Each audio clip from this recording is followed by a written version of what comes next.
Boa tarde a todos. Muito obrigado por passar a conhecer a palavra. Obrigado aos organizadores do evento por nos convidar para estar aqui presente hoje e partilhar convosco o pouco que temos relativamente a essa temática. E por causa disso resolvemos fazer um enquadramento diferente daquilo que foi apresentado aqui. Portanto, como felizmente o colega do painel anterior, o Paulo, demonstrou de forma bem clara que grande parte da documentação referente a esse tema está sediada em Lisboa. Portanto, nós não temos muita documentação relativa a essa temática. A documentação da PIT temos muita pouca coisa, mas temos informações, temos dados que possam interessar a comunidade científica, aos investigadores. Nós optamos por fazer um pequeno enquadramento do processo da luta, porque a luta de libertação, portanto, não começou, portanto, com o grupo de Amílcar Cabral, o grupo dos nacionalistas.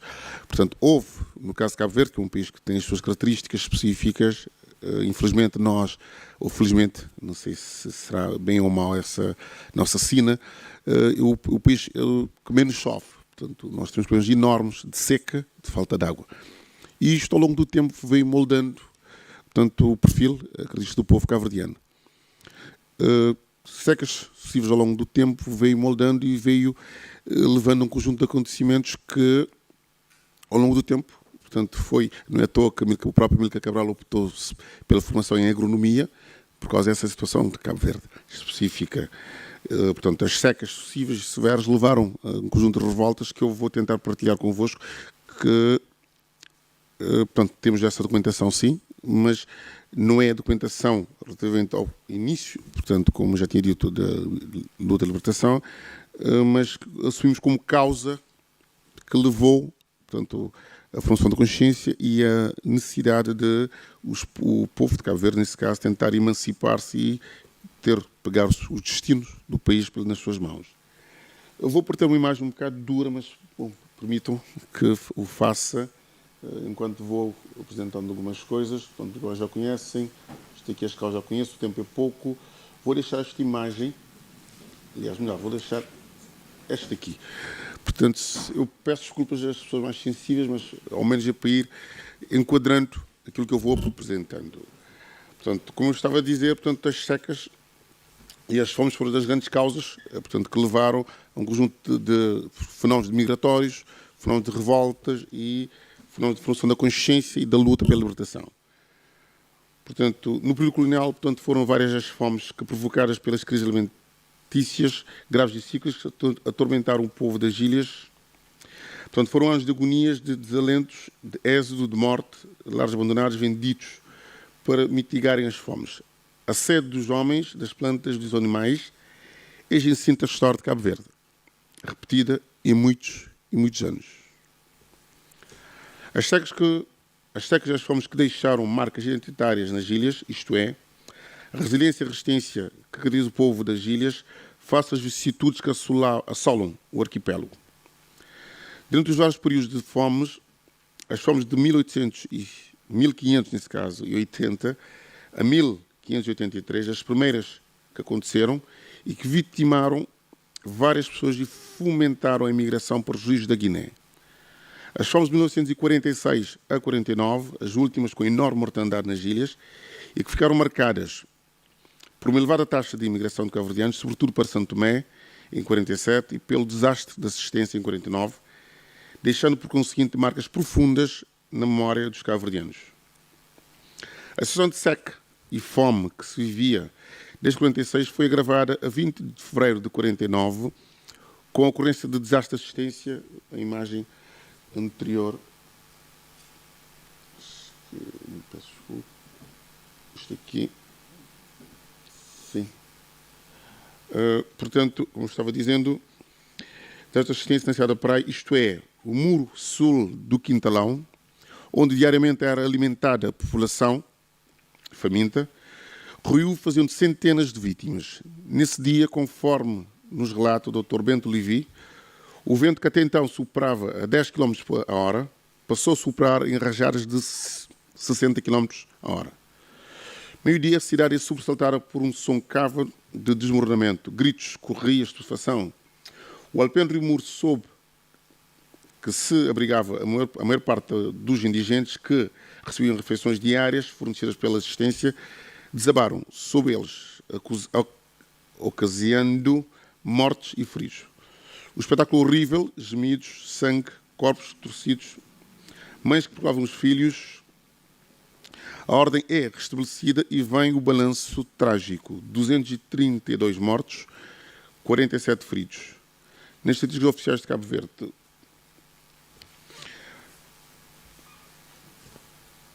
portanto, a parte desse fenómeno da fome, que derivou, obviamente, as pessoas tendo necessidade, portanto, a alternativa é a migração. O povo cabo-verdiano é conhecido por ser um povo migrante, a grande parte da nossa economia depende das remessas dos imigrantes, a grande parte da nossa economia está fora, derivado por causa dessa situação que nós temos. Portanto, a migração levou para terra longe, Estados Unidos da América, Senegal, América Latina, Europa e outras colónias portuguesas, como São Tomé, Angola e Moçambique, grandes contingentes cabo-verdianos. Emigrar era o maior anseio do povo das ilhas, para fugir à fome, à miséria de um arquipélago ciclicamente assolado por graves crises agrícolas. Calculava-se que a ilha de Santiago deve ter perdido, durante o ano de 1903, por cima de 18 mil habitantes, devido às mortes e imigração, e que em 46 a 47 tenha saído cerca de 20 mil almas das ilhas. A primeira grande leva de imigrantes para São Tomé foi promovida pela administração colonial na sequência das fomes que devastaram o arquipélago em 1864 e 1866. Assim, em 1864 saíram através do Porto da Praia, no vapor Dom Pedro, 86 pessoas que pediram passagem para São Tomé. As condições de transporte de imigrantes não eram as melhores, sendo frequentes casos de naufrágios. Aos barcos faltam, em regra, isto estou a citar aqui, as necessárias condições. Os imigrantes são mantidos a bordo com verdadeiros rebanhos, numa ignóbil promiscuidade, sem alojamento capaz, porém os contratados aceitam tudo quanto os engravidadores quisessem, porque havia fome, havia medo da morte. Portanto, isto aqui é a documentação que eu estou a citar, faz parte do fundo, do nosso fundo mais consultado, que é a Secretaria-Geral do Governo. Como já tinha dito, nós não temos, portanto, fundo específico relativamente ao processo de descolonização, luta pela libertação, mas em vários fundos vamos encontrando, depois eu posso apresentar os fundos que nós temos e alguns deles já estão até disponíveis para consulta e são no processo de utilização desses fundos. Continuando, defendia-se a migração para os Estados Unidos devido a remessas dos imigrantes, mas a migração para São Tomé era tida como prejudicial para o arquipélago, porque além de reduzir a mão de obra, os contratados regressavam pobres e doentes, devido aos abusos sofridos nas roças. Para citar aqui, em todos esses últimos anos de crise, nas épocas difíceis, de julho a setembro, as encomendas remetidas da América do Norte suavizavam imensa a falta de alimento na ilha. Devendo a migração para os Estados Unidos da América sucedia de forma espontânea, isto é, sem a intervenção das autoridades da época, pese embora influenciada também pela seca, a fome e a miséria. Imigrava-se fugindo da crise, mas também imigrava-se por motivos profissionais, de estudo. De realização que a saída de cabo-verdianos para o estrangeiro começou no final do século XVIII, através dos navios baleeiros americanos que vinham às ilhas apanhar cetáceos. De facto, as estiagens, as fomes e a migração catapultaram para a terra longe grandes contingentes cabo-verdianos, como de resto realça António Carreiras. Os grandes fatores, os grandes fatores que impeliram os cabo-verdianos para a imigração, por vezes incontrolada, são, já tinha dito, as cegas das fomes de virtuar. Ok, bom. Eu peço desculpa, eu tive que fazer alguns ajustes de corte por causa do tempo e já estou. Quando tiver perto de 10 minutos, avisa-me. 10 minutos. Já estamos quase. Já? Ok. Portanto, rapidamente então, falando de outro tipo de resistências ativas, portanto, as revoltas que também temos a nível das ilhas, provocado pela fome. A título exemplificativo dou rapidamente aqui. Portanto, a partir do século XIX, se assistem cá a ver as primeiras formas de resistência ativa por parte das categorias sociais segregadas e discriminadas de baixo, entre aspas. Nessa altura, constata-se uma sequência de sublevações sociais que contribuíram para a degradação lenta da escravatura. Refira-se, por exemplo, a revolta de escravos de Montagaro, 1833, quando um grupo de escravos reuniu-se em Achada São Filipe, arredores da Vila da Praia, segundo consta, numa casa pertencente ao Manuel António Martins, e resolveram assassinar, num determinado dia de dezembro deste mesmo ano, todos os brancos seus senhores. Os pobres auxiliaram também na matança dos proprietários e, assim sendo, ficariam na posse da ilha. Portanto, são os revoltosos a tentarem... E, na sequência disso, rapidamente só para partilhar, foi na sequência desses atos que o Estado português da altura proibiu um conjunto de manifestações culturais, como a manifestação da tabanca e do batuque, que era uma forma que eles encontravam para se organizarem e a partir daí, montarem a sua estratégia para o assalto e um conjunto de ataques e algo do tipo que foram acontecendo ao longo dos anos no arquipélago. No mesmo ano assiste-se na vila uma situação de degradados que viria a ser conhecida como Revolta do Batalhão Caipira, o batalhão açoriano, quando, na noite de 21 a 22 de março, os soldados forçaram a entrada no quartel militar da Praia, prendendo os seus oficiais, incitando uma revolta que levou a vila a estar sitiada durante cerca de uma semana. Enquanto isso, os rebeldes dilapidaram o cofre público e deixaram a província sem dinheiro. Devastaram o hospital militar e fizeram roubos de diversas casas e lojas particulares. Esta insurreição é que poderíamos caracterizar como a revolta urbana, embora de uma outra natureza, pode fazer uma ponte com a célere revolta de Ambrosa, ocorrida na cidade de Mindelo, em São Vicente, a 7 de junho de 1934, quando, partindo de Ribeira Bota, um grupo de indivíduos, liderado por Ambrósio Lopes, hastearam a bandeira negra das fomes, um pano negro sobre o qual foi escrito crise. Percorreu algumas ruas da cidade de Mindelo exigindo medidas das autoridades. Invadiram a alfândega, saquearam os armazéns, diversas casas comerciais, destruíram as mercadorias pelo povo da ilha. Na Ilha do Sal, em 1846, despelou uma revolta escrava nas salinas de Praia de Lume, também ela relacionada com a figura de Manuel António Martins. Enquanto isto, o mundo rural assistia-se também a insurreições camponesas contra as arbitrariedades dos proprietários das terras. Em 1822, o Conselho de Santa Catarina e de Santiago, os moradores de Ribeira dos Engenhos, revoltaram-se contra as prepotências do coronel Domingos Ramos, administrador do vínculo dos Engenhos. Em 41, em Estrada Falcão, também o Conselho de Santa Catarina, ocorreu uma reunião desta feita, perpetuada por cerca de 300 rendeiros de Nicolau dos Reis Borges. Abastado proprietário da ilha, jamais para os primeiros anos do século XX, 1910, mais ou menos, aconteceu a revolta de Rebom Manel. Também ela contra a relação de exploração... 3 minutos. Esta revolta, portanto, a revolta de Rebom Manel ficou famosa porque foi liderada por mulheres.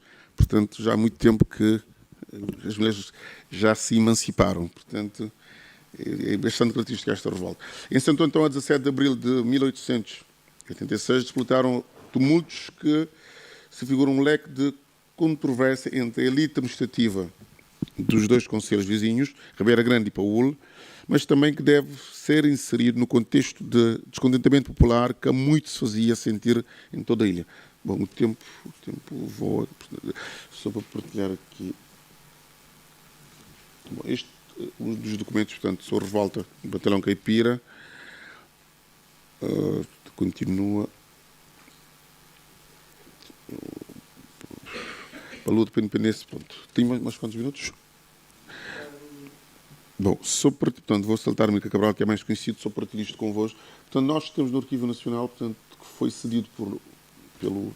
Portanto, o arquiteto Pedro Martins, ele foi o mais jovem preso no campo de concentração e foi dos primeiros, o primeiro a ser liberto na altura, assim que se eclodiu, portanto, a Revolução dos Escravos em Portugal. Portanto, no dia seguinte ele foi libertado e, portanto, é um dos grandes também elementos. E nós temos parte do espólio dele que ele doou ao Arquivo Nacional com documentação sobre este processo.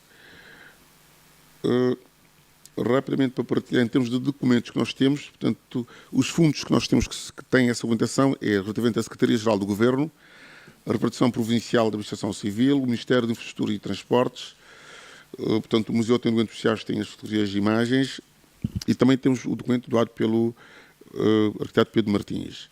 E desses fundos constam, por exemplo, processos relativos aos presos políticos, de 69 a 72, processos relativos às secas e às fomes, processos relativos à imigração, processos relativos às revoltas, alguns processos relativos à PIDE, projetos de arquitetura do campo de concentração do Torrefal, processos judiciais e processos de censura.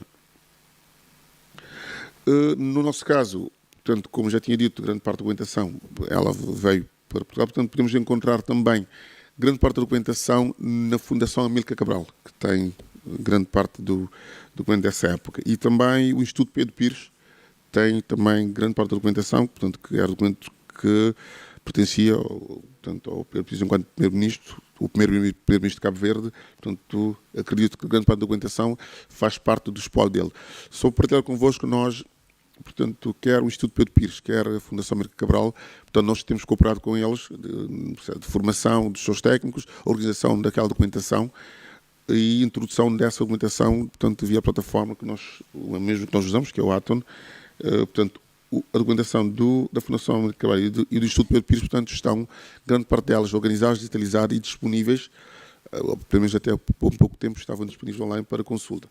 Outra parte da documentação relativamente a Cabo Verde que podemos encontrar, como já disse, já foi apresentado aqui, é na Torre de Tombo e na Fundação Mário Soares. Porque nós, infelizmente, no nosso arquivo, portanto, Cabo Verde é um país pequeno, portanto, com o pouco que tinha de documentação, como já disse, veio para Lisboa e ficou com o Instituto Pedro Pires, portanto, com o comandante Pedro Pires e com a Fundação Amílcar Cabral. Não sei, tem mais quanto tempo? Nada. Acabar? Ok.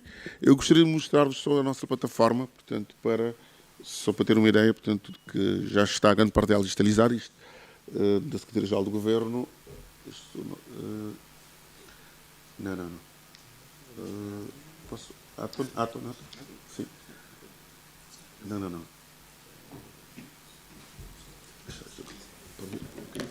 Então, nós temos aqui já, isto aqui representa os escravos, a escravatura, portanto, a escravação dos nossos fundos, que pode ser encontrado no nosso site, todos os fundos que nós temos. Aqui, portanto, a plataforma, portanto, já temos alguma documentação digitalizada que poderá ser consultada para quem tiver interesse, enquanto não tivermos toda. Em termos genéricos, portanto, isto aqui, portanto, no nosso site facilmente consegue-se aceder e aquilo que não puder ser encontrado aqui, podemos enviar, portanto, por outras vias, mas rapidamente aqui no arquivo, portanto, encontramos aqui, portanto, a nossa base de dados, devendo a alguns documentos que nós já temos. Temos um projeto que foi feito com o Arquivo Histórico Ultramarino, projeto de resgate, que também contempla grande parte da documentação, já foi ela concluída e devolvida a Cabo Verde. O que vamos agora tentar perceber é, aproveitando, portanto, este encontro, e desenhar um novo projeto e ver se será possível, juntamente com a Torre de Tombo, fazer um projeto de resgate para a parte da documentação que tem a ver com os processos da PIDE. Tendo em conta que a grande parte dela já está digitalizada, tentar fazer esse processo. Peço desculpa, durante o tempo foi pouco, eu tinha mais coisas para mostrar, mas pronto, agradeço a vossa atenção. Muito obrigado.